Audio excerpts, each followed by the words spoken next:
2. It seems to take Paul 3 chapters to help us understand our state prior to the cross.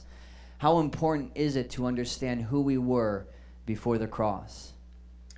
It is really of the utmost importance, because if I would have a difficulty in being able to communicate with anyone around the world, the difficulty of that communication is attempting to get that person to believe where they are so that they can proceed from where they are.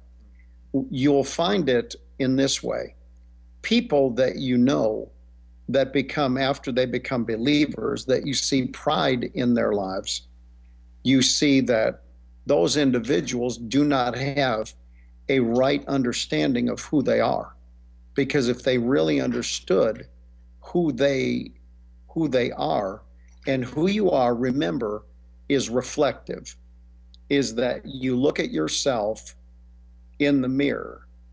And when you look at yourself in the mirror, you are to see Christ. But that is not without first knowing who you are in your Adamic nature, not just in your divine nature, because you partake of the divine nature by faith in the promises of God, not because you woke up this morning and you were a king's kid.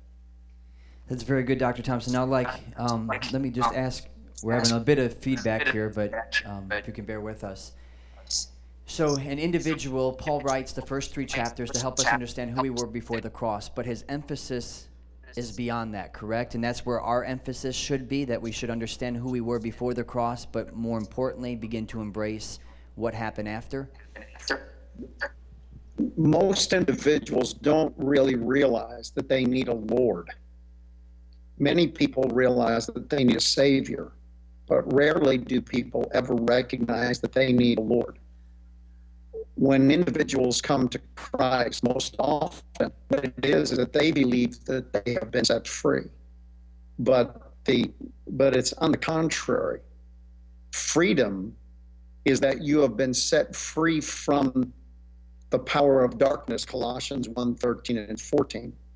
You've been set free from that power of darkness and translated into the kingdom of the Son of his love, in whom we have redemption through his blood, the forgiveness of sins. We've been redeemed, but we have been redeemed into freedom. We have not been redeemed into free.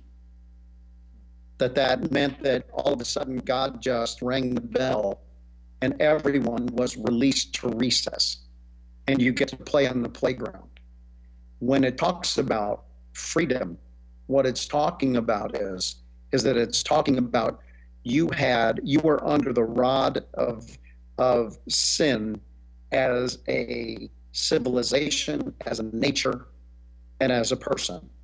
When you came to Christ, you renounced your citizenship of that nation and became a citizen of heaven. At that moment, you now have a new set of understandings. And that set of understandings comes with a 66-book manual. And with that 66-book manual, that shows you how that you actually have been set apart by God's calling, by God's foreknowledge, by God's election, and by God choosing you. And when he chooses you to a particular life.